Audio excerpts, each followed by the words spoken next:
Fala galera, tudo bem? Tio Rob na área mais uma vez para hoje nós termos uma aula especial sobre um corpo redondo muito interessante que é o cone.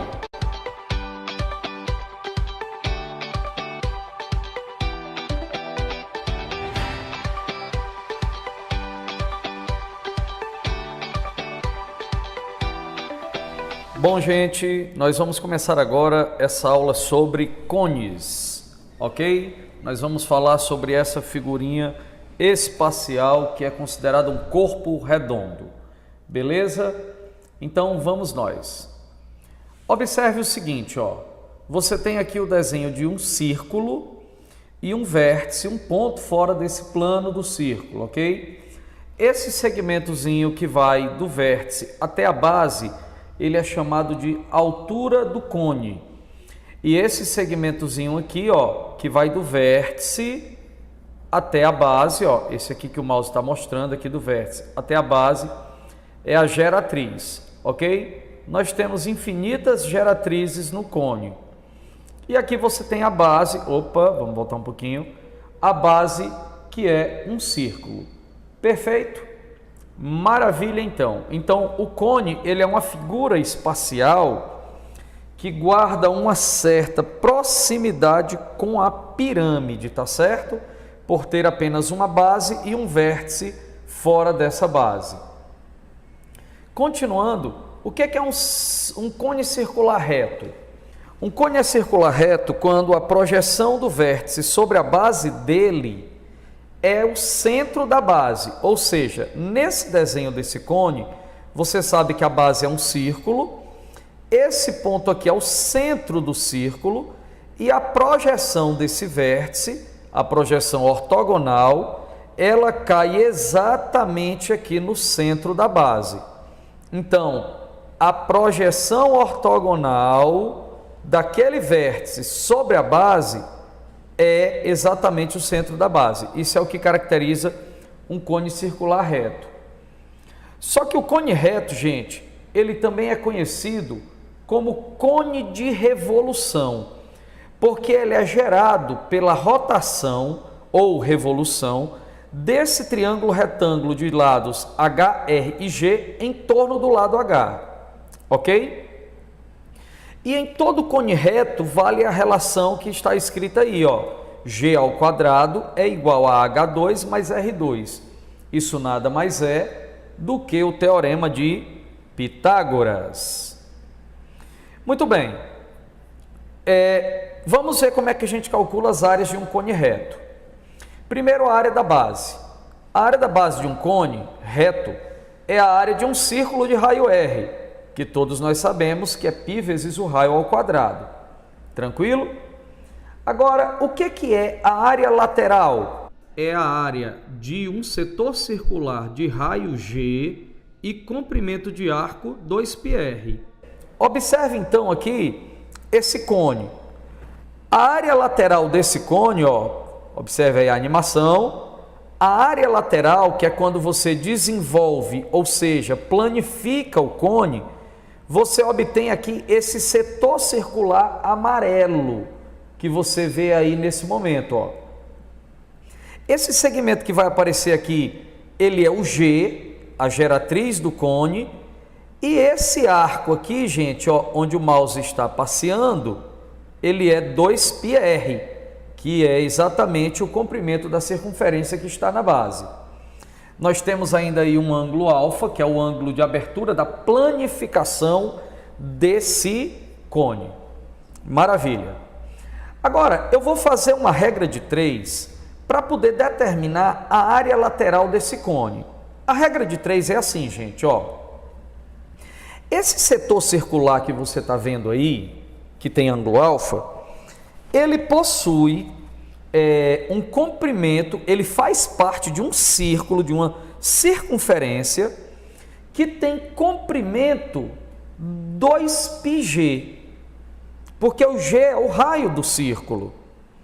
E esse 2πg, ele vai corresponder à área total desse círculo, que é π vezes g ao quadrado, porque é um círculo de raio G.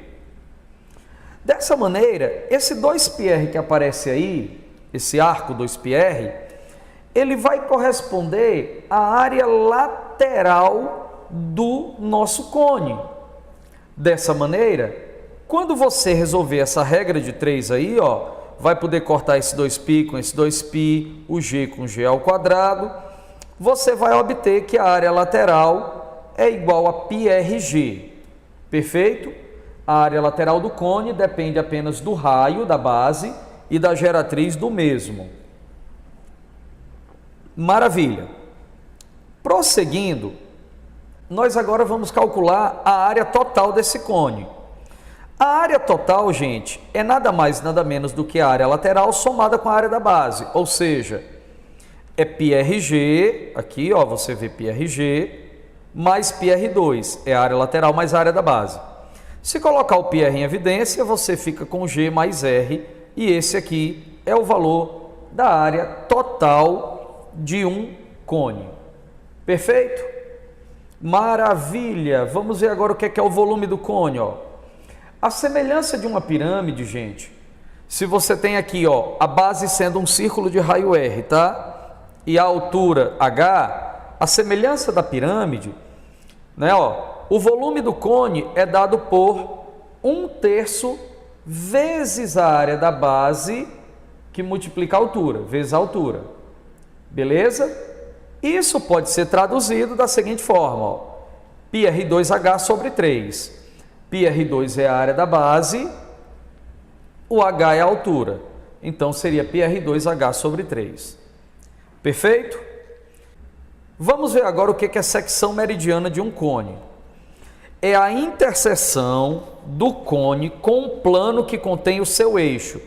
Tio Rob, o que é o eixo de um cone? Gente, o eixo de um cone é o segmento que liga o centro da base até o vértice.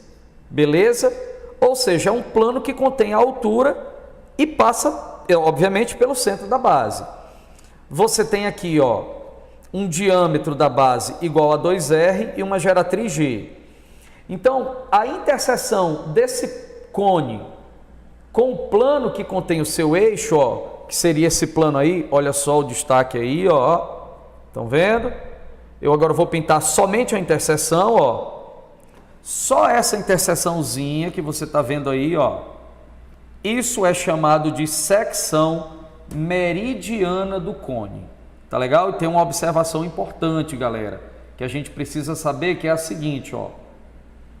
Quando a secção meridiana de um cone é um triângulo equilátero, dizemos que o cone é equilátero. Nesse caso, a geratriz tem que ser igual ao dobro do diâmetro da base, porque esse triângulo aqui que a gente está vendo, ele tem que ser um triângulo equilátero, beleza? Então, ó, se a secção meridiana, que é esse triângulozinho formado aqui, ó, for um triângulo equilátero, ou seja, se a geratriz for igual a 2r, se o g for igual ao diâmetro da base, nós vamos dizer que o cone é um cone equilátero. Isso é uma secção meridiana aqui que nós acabamos de ver. Maravilha! Vamos agora ver o que é uma secção transversal. É quando você faz a interseção de um cone com um plano paralelo ao plano da base. Olha só aí, gente, esse plano que eu estou traçando, ele está cortando a base e ao cortar, desculpe, ele não está cortando a base, ele está cortando o cone paralelamente à base e ao fazer isso, há aqui uma interseção que obviamente vai ser um círculo. E esse círculo é chamado de secção meridiana. Maravilhas? Vamos lá então. Vamos para os exercícios. Primeiro problema, caiu no Enem 2010. Um arquiteto está fazendo um projeto de uma iluminação de um ambiente e necessita saber a altura que deverá instalar a luminária ilustrada na figura. Vamos já ver a luminária. Sabendo que a luminária deverá iluminar uma área circular de 28,26 metros quadrados, considerando o π igual a aproximadamente 3,14, qual é o valor de H? Aqui eu não coloquei as alternativas, tá? mas isso é o de menos. Vamos então à solução que o tio Rob vai resolver no quadro. Bom, moçada, a jogada é a seguinte, ó. Você tem a área do círculo da base, que é 28,26 metros quadrados. Você sabe que o G é igual a 5 metros e eu quero saber o valor do H. Precisa descobrir o valor do raio da base. Como é que você descobre o valor do raio da base? Observe. A área do círculo que está na base é π vezes o raio ao quadrado. Então, π R2 tem que dar igual a 28,26. Mas o problema disse que você usasse o π igual a 3,14. Logo, R2 tem que ser igual a 28,26 dividido por 3,14. Ó. Essa divisão ela vai dar 9. Isso aqui dá 9, então R2 é igual a 9, o que significa que o R é igual a 3 metros. Tá legal? O raio é então 3 metros. Como nós queremos saber o valor da altura, basta você pegar esse triângulozinho retângulo, onde a hipotenusa é 5, o raio é 3 e o H você descobre por meio do teorema de Pitágoras. Ou então basta você relembrar que esse é o famoso triângulo de catetos 3 e 4 e altura 5. Mas se você não lembrar que ele é o famoso 3, 4, 5, você faz H ao quadrado mais R ao quadrado é igual a G ao quadrado. E substituindo o valor de R e o valor de G, você encontrará que o H é igual a 3 metros. Essa é a solução do nosso primeiro exercício. Questão 2. Uma ampulheta é formada por dois cones de revolução iguais, com eixos verticais e justapostos pelo vértice, o qual tem um pequeno orifício que permite a passagem de areia da parte de cima para a parte de baixo. Ao ser colocada para marcar um intervalo de tempo, toda a areia está na parte de cima e 35 minutos depois, a altura da areia na parte de cima reduziu-se à metade, como mostra a figura. Supondo que em cada minuto a quantidade de areia que passa do cone de cima para o cone de baixo é constante, em quanto tempo mais toda a areia passará para a parte de baixo? Bom, pessoal, agora na resolução da segunda questão, você precisa perceber o seguinte, ó, repare, você tem areia até essa altura aqui, que é a altura H. E o problema diz que 35 minutos depois, essa areia, né, ela foi escoando aqui, ó, fazendo aqui um montinho de areia. A altura dessa areia caiu aqui, ó, para a metade do H, H sobre 2. 35 minutos depois, beleza? Aí eu quero saber quanto tempo mais essa areia que sobrou aqui, que restou, vai demorar para descer completamente.